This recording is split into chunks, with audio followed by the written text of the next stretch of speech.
हर पल की खबर पर हमारी नजर। 7 भारत न्यूज के साथ हुई थी पिछले साल। उसके पहले नरेला में एक इंसिडेंट हुआ। नरेला में हुआ या मतलब उपहार सिनेमा भी हुआ। उपहार तो बहुत पहले की बात हो गई। उसके बाद पिछले 4 साल में 5 साल में 2 इंसिडेंट्स हुए जिनमें करीब 30 40 से ज्यादा व्यक्तियों की जान गई। पर क्योंकि वो मजदूर थे इसलिए उनकी बात बहुत ज्यादा उठी नहीं, किसी ने की नहीं उनकी बात, क्योंकि वो एक ऐसी बिल्डिंग में सो रहे थे, एक ही रास्ता था और नीचे से आग लग गई। जो अभी हाल ही में भारत के बाहर भी एक घटना घटी, बहुत से भारतीयों की जान गई जिसमें। अर्थक्वेक बहुत बड़ी त्रासदी होगा। फायर, फ्लड से ज्यादा फायर की चिंता हमें आमतौर पर लगती है क्योंकि फायर दिल्ली में होने का खतरा ज्यादा होता है। और पुराने जो बाजार हैं, चांदनी चौक हो, कोई बाजार हो, छोटी छोटी गलियों में जब आप ऊपर चढ़ते हैं एक दुकान में जहां 1 लाख साड़ियां टंगी हुई हैं, जहां 50 सैकड़ों महिलाएं साड़ी खरीद रही हैं, भगवान ना करे कभी कुछ हुआ तो क्या होगा? बहुत सारे प्रश्न हैं। दिल्ली का विकास बहुत सिस्टमैटिक सिटी के रूप में नहीं हुआ, चंडीगढ़ की तरह से नहीं हुआ है। 1962 के मास्टर प्लान में उन पुराने इलाकों को एग्जम्पशंस दी गई हैं ताकि वहां बिजनेस हार्म ना हो। एग्जम्पशन तो ठीक है, बिजनेस इंटरेस्ट में है, लेकिन जब आग लगती है तो वो एग्जम्पशन नहीं देती है। तो मैं जो विनम्र निवेदन करना चाह रहा हूं कि ऐसा नहीं है कि बारूद के ढेर पर सिर्फ कोचिंग इंस्टीट्यूट्स बैठे हैं, पूरी दिल्ली बैठी है। बहुत कम ऐसे संस्थान हैं, स्कूल है, कॉलेज है, यूनिवर्सिटी है, अस्पताल है, उनको जमीन मिलती है। मीडिया हाउसेस को जमीन मिल जाती है, बाकी लोगों को जमीन नहीं मिलती है। कोचिंग इंस्टीट्यूट को सरकार जमीन नहीं देती है, उनको खुद खरीदनी होती है, खुद रेंट पे लेना होता है, महंगे रेंट पे लेना होता है। फिर हर डिपार्टमेंट के साथ कम से कम ये ध्यान रखना होता है कि छोटी सी बात पे कोई हमला ना हो जाए। तो पक्ष सबका है, उनका भी है, और अच्छी बात है कि अगर हम एक स्थायी समाधान की ओर बढ़े, मुझे उम्मीद है कि इस बार कुछ ना कुछ स्थायी होगा। सर, फैमिलीज भी ये न्यूज़ देख रही हैं, सोशल मीडिया पे हैं, वो भी देख रही हैं कि कैसे घटना सब कुछ हुआ, 3 बच्चों की जान गई। पेरेंट्स को आप क्या मैसेज देना चाहेंगे जो अपने बच्चों को भेजते हैं दिल्ली पढ़ने के लिए, बंगाल से, यूपी से, हरियाणा से, कि जाओ पढ़ो? जैसे ये जो बच्चे थे, निविन केरल से था, ये जो तान्या बच्ची है वो तेलंगाना से, उसके पेरेंट्स भी थे, शायद एक यूपी से बच्ची है। मैं पेरेंट्स से ये कहना चाहूंगा कि जब वो आए दिल्ली में, चाहे हमारे पास आए चाहे कहीं भी जाए, केवल ये ना देखें कि इंस्टीट्यूट कितना अच्छा है, टीचर्स कितने अच्छे हैं, साथ में थोड़ा सा ये भी देखें कि सेफ्टी के प्रोविजंस कितने वहां पर हैं। खुद जाके देखें, क्लासरूम के अंदर जाके देखें। एक सिंपल सी कसौटी मैं आपको दे रहा हूं। सबसे पहले हर पेरेंट और हर बच्चा जब भी किसी क्लासरूम में जाए, ये ध्यान से चेक कर ले कि अगर कोई दिक्कत हुई तो निकलने की संभावना है या नहीं। मैं सामान्य भाषा में कहूं तो कम से कम 2 एग्जिट हैं या नहीं। बहुत बेसिक सा क्राइटेरिया है।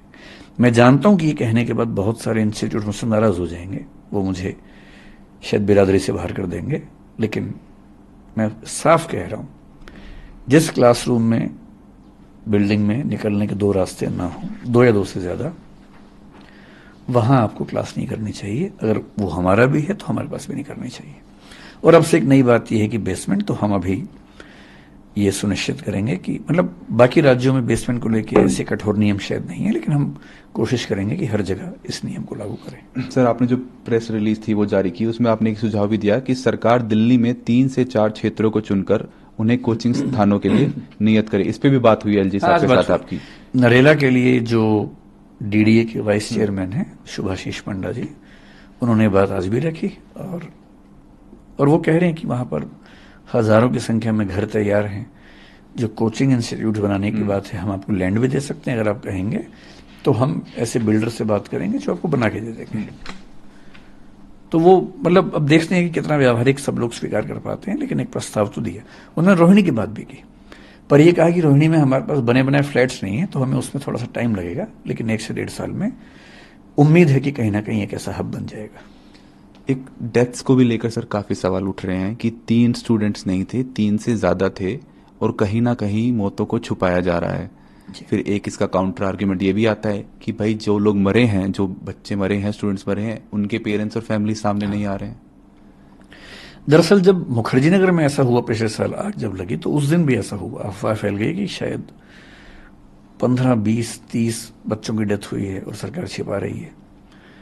सरकार का पक्ष था कि डेथ एक की भी नहीं हुई है। तो मैं, क्योंकि मतलब मेरे बहुत सारे स्टूडेंट्स प्रशासन में हैं, तो मैंने दिल्ली की पुलिस में काम करने वाले एक वरिष्ठ अधिकारी को, जो इस मामले को समझ भी रहे थे, उनसे बात की। उन्होंने एकदम साफ साफ कहा कि सर, कैजुअल्टी नहीं है, बहुत सारे बच्चों को, एम्बुलेंस इतनी सारी क्यों आई, ये सवाल था। बोले कि हमारी नॉर्म ये है कि किसी बच्चे को हल्की सी चोट भी हो तो हम उसको हॉस्पिटल लेके जाते हैं एम्बुलेंस में। और मैंने उनसे निवेदन किया, मैंने कहा आप एक काम करो, बच्चों को ऐसा लग रहा है कि उस बिल्डिंग के अंदर बहुत सारी लाशें हैं, आप हो सके तो एक बार बिल्डिंग के अंदर जाके उनको दिखा दो, 2, 4, 5 बच्चों को ले जाके। उसके बाद शायद उन्होंने ऐसा किया। एमपी साहब हमारे जो थे मनोज तिवारी, उनको भी शायद दिखाया, कुछ बच्चों को शायद दिखाया गया। धीरे धीरे ये रूमर शांत हुआ। यहाँ की जो बात है, मेरा बच्चों से कहना यह कि अगर उनको निश्चित तौर पर ऐसी जानकारी है तो उन बच्चों का नाम बताएं जो मिसिंग हैं, जिनकी डेथ की बात है। जैसे मैंने आज ही कहीं पढ़ा कि एक बच्चे को मिसिंग बताया गया, वो बच्चा आज सामने आया कि मैं उस दिन वहां पर नहीं था, शायद नारायणा में कहीं रहता बच्चा। तो क्योंकि जब बच्चे निकले होंगे, कुछ बच्चे घायल होंगे, उनको लेके हॉस्पिटल गए होंगे, तो ये सीधी सी बात है, उस समय सबको ऐसा लगता है कि जितने लोग जा रहे हैं वो सब डेड बॉडीज हैं और बच्चों की चिंता लाजमी है। लेकिन अगर ऐसा एक भी नाम है जिसपे उनको डाउट है, वो नाम बताएं, उनके पेरेंट्स सामने हैं, और जैसे ही कोई बच्चा सामने, मतलब बच्चे का नाम सामने आएगा, पेरेंट्स सामने आएंगे, तो सरकार को जवाब देना पड़ेगा। प्रशासन को लेकर जो मेरी अपनी समझ है वो ये है कि दिल्ली जैसे शहर में पब्लिक आई के बीच में होते हुए इतना आसान नहीं है छिपाना। लेकिन अगर शक है बच्चों को तो नाम बताना चाहिए, इन्वेस्टिगेशन होनी चाहिए इसकी। सर, एक नीलेश नाम का यूपीएससी एस्पिरेंट और था, उसकी कुछ दिन पहले जान चली गई थी करंट लगने की वजह से। अभी 3 बच्चों की जान चली गई है। एक सवाल बार बार लोगों के मन में उठता है, दिल में उठता है, does human cost have no life in India? मतलब ये बात ईमानदारी से कहें तो जैसे जैसे हम विकसित देश बनते हैं वैसे वैसे ह्यूमन लाइफ की कीमत बढ़ती जाती है। विकासशील देशों में, गरीब देशों में ह्यूमन लाइफ की कीमत उतनी नहीं होती है। मसलन नियम उतने हैं नहीं, रिसोर्सेज उतने हैं नहीं, इंफ्रास्ट्रक्चर उतना है नहीं, चलता रहता है, सबको पता है, फिर एक हादसा होता है, नाराजगी होती है कुछ दिनों की, शांत हो जाता है। गुजरात में कुछ दिन पहले ऐसा हुआ कि एक नदी पे पुल टूटा, कितनी जानें चली गई, बहुत शोर मचा। गुजरात में ही हाल में गेमिंग जोन में आग लगी, कितने लोग मर गए। दिल्ली में पहले 2 फायर इंसिडेंट्स हुए थे, कितने लोगों की डेथ हो गई थी। ट्रेन एक्सीडेंट्स भी होते हैं। लेकिन क्योंकि इंफ्रास्ट्रक्चर को लेकर, संसाधनों को लेकर हम रातों रात विकसित देश नहीं बन सकते। विकसित देशों ने आज से 50 साल पहले ये सब झेला है। इन सब चीज़ों को झेल कर नई नीतियाँ बने, नियम बने, चीज़ें ठीक हुई। वहाँ आबादी का दबाव थोड़ा कम रहता है, जगह उनके पास ज़्यादा है, हमारे पास आबादी भी ज़्यादा है जगह की तुलना में। ईमानदारी की बात है कि भारत में और ऐसे देशों में, पाकिस्तान में, किसी और देश की बात करें, ह्यूमन बीइंग की ज़िंदगी पर खतरे ज़्यादा है, और दिल्ली तो बहुत ज़्यादा है। जब गर्मियाँ होती हैं तो चिंता होती है कि कहीं आग ना लग जाए, सर्दियों में भी ऐसा होता है। अब बरसात में चिंता होने लगी है कि कहीं पानी ना घुस जाए।